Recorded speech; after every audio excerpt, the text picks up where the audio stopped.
So here we are, part 3 of God's calendar, new attempt at figuring it out. In this study, I'm going to try to look at dates and specific dates within the first month that really look attractive to possibilities of being redeemed.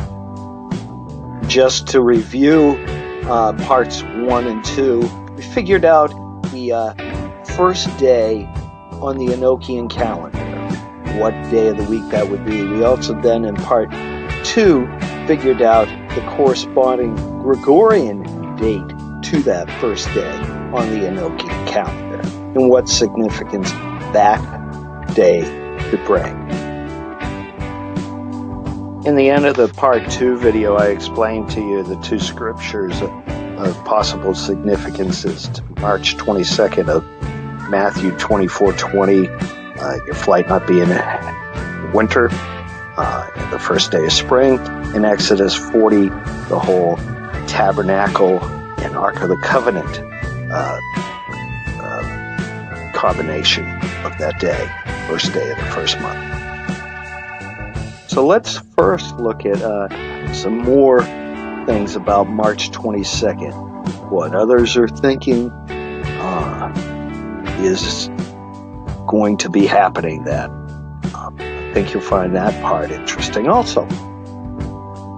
In looking at the Hebrew Jewish calendar, they are one group is celebrating a 13th month, and the other group isn't. There is a group called the Correlating that is not celebrating a 13th month. And 2 different events are happening on these 2 calendars that I want to share. So most are following the Hebrew calendar, are not acknowledging a 13th month this year, and the March 22nd matches with 15th Adar 2.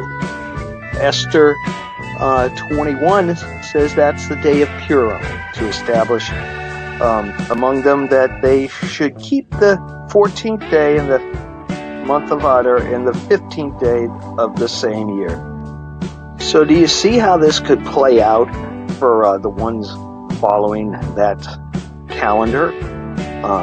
When the first 144,000 leave, they'd be claiming that this was just like Esther 9:24, when the Jews were to be destroyed. Instead, they were delivered, days of deliverance. That's what they'd be saying happened. And guess what the Karate Jews or anyone else not celebrating the 13th month would be saying occurred to the 144,000. They'd be saying that just like Passover, as this would be the 14th day of their month, they were delivered because it was Passover. That's what they'd be celebrating. And guess what we see prior to March 22nd, the day? On the night of March 21st, it's the night of the supermoon. And it's kind of like a sign for the next day for Passover.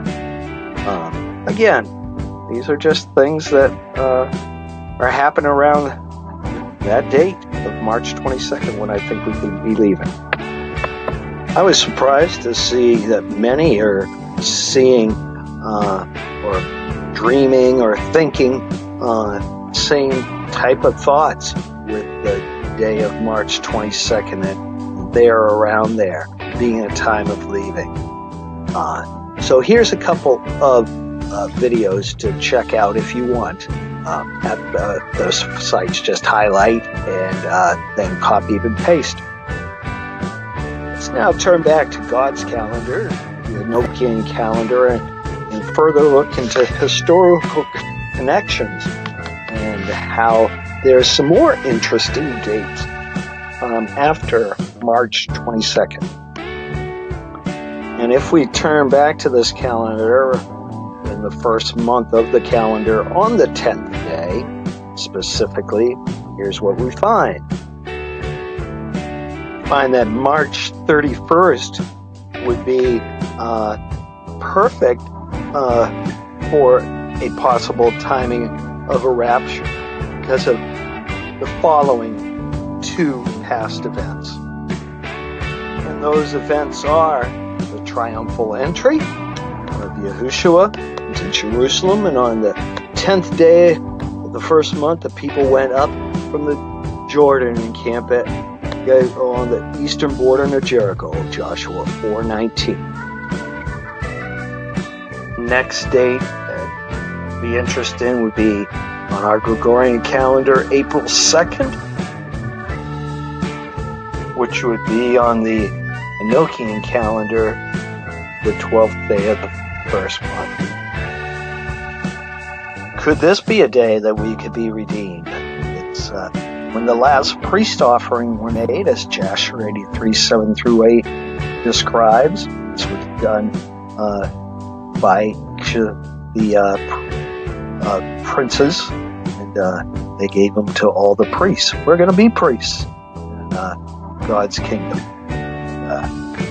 That's going to be something to be able to serve in that manner. The next interesting date on the Gregorian calendar would be April 4th. So this would be the equivalent day on the Enochian calendar of the first month, 14th day. Which would be the day of which Yahushua was crucified. Also the day in which Israelites were told to mark on their doors so they could pass over and escape the destruction that night. Could it be another time for being redeemed?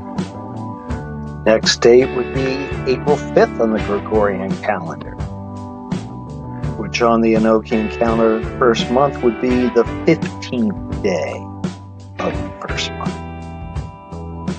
Could this be a timing of our being redeemed, as in the past it was escape from the first day of the escape from Egypt, and also it's the first day of the Feast of First Fruit.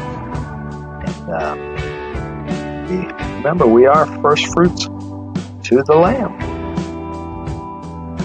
Next date on the Gregorian calendar to look out would be April 7th, which would be on the Enochian calendar the 17th day of the first month.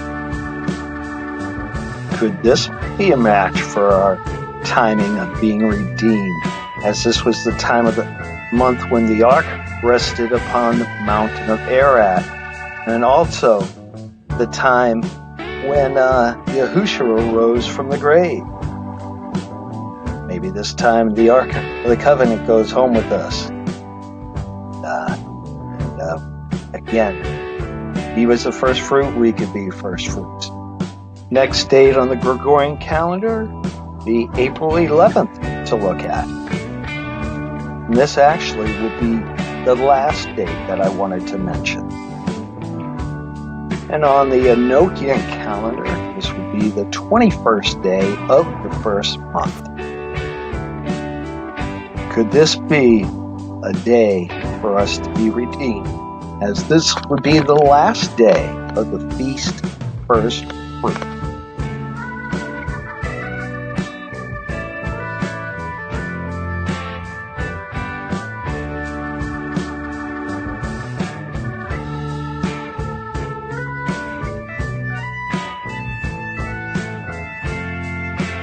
And so in conclusion to part 3, this is my last thought in regards to Solomon 2:10-11.